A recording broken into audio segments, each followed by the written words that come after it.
নমস্কার বন্ধুরা, ভক্তি দর্শন বাংলা চ্যানেলে আপনাদের সবাইকে স্বাগত। আমাদের আজকের আলোচনা অপরা একাদশী। জ্যৈষ্ঠ মাসের কৃষ্ণপক্ষিয়া একাদশী অপরা একাদশী নামে পরিচিত।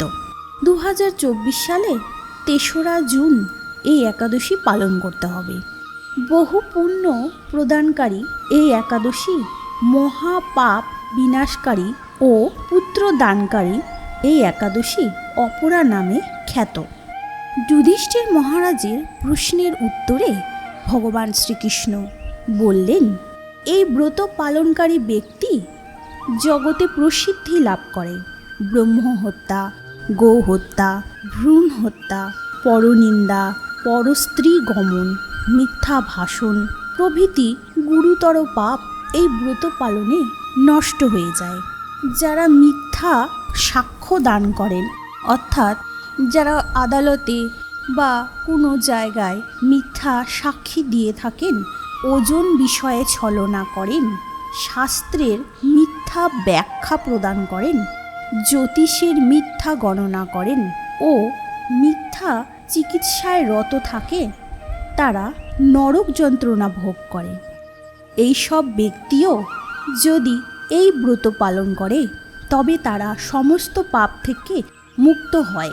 ক্ষত্রিয় যদি স্বধর্ম ত্যাগ করে যুদ্ধক্ষেত্র থেকে পালিয়ে যায় তবে সে ঘোরতর নরকগামী হয়, কিন্তু সেও এই ব্রত পালনের মাধ্যমে মুক্ত হয়ে স্বর্গগতি লাভ করে।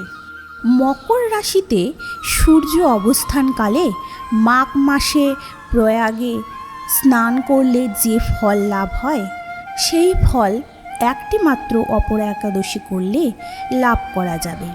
শিবরাত্রিতে কাশীধামে উপবাস করলে যে পুণ্য হয়, গয়াধামে বিষ্ণু পাদপদ্মে পিণ্ডদানে যে ফল লাভ হয়, সিংহ রাশিতে বৃহস্পতির অবস্থানে গৌতমী নদীতে স্নানে, কুম্ভে কেদারনাথ দর্শনে, বদ্রিকাশ্রম যাত্রায় ও বদ্রীনারায়ণের সেবায়, সূর্যগ্রহণে, কুরুক্ষেত্রে স্নানে, হাতি ঘোড়া স্বর্ণদানে এবং দক্ষিণাসহ যজ্ঞ সম্পাদন করলে যে ফল হয়, এই ব্রত পালন করলে তা অনায়াসে সকল ফল লাভ হয়ে থাকে।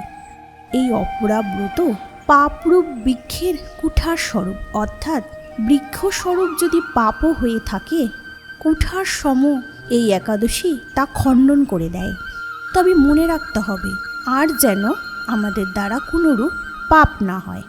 পাপরূপ কাষ্ঠের দাবাগ্নির মতো পাপরূপ অন্ধকারের সূর্য সদৃশ এবং পাপহস্তির সিংহ স্বরূপ। যে ব্যক্তি এই ব্রত পালন না করে জীবন ধারণ করে, জলের বুদবুদের মতো তাদের জন্ম মৃত্যুই কেবল সার হয়। অপরা একাদশীতে উপবাস করে বিষ্ণু পূজা করলে সর্বপাপ মুক্ত হয়ে বিষ্ণু লোকে গতি হয়। এই ব্রত পাঠ ও শ্রবণ করলে সহস্র গোদানের ফল লাভ হয়। ব্রহ্মাণ্ড পুরাণে এই ব্রতের মাহাত্ম্য এই রূপে বর্ণনা রয়েছে।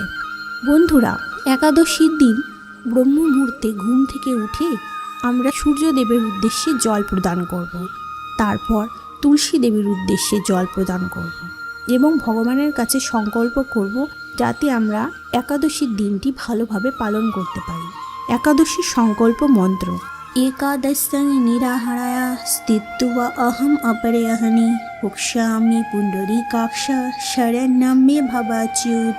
এরপরে আমরা ঘরে, আমাদের যে ঠাকুর ঘর আছে সেই ঘরে গিয়ে ভগবান বিষ্ণু যদি পাথর বা ধাতব মূর্তি থাকে তবে তাকে পঞ্চামৃত দিয়ে স্নান অভিষেক করাতে হবে।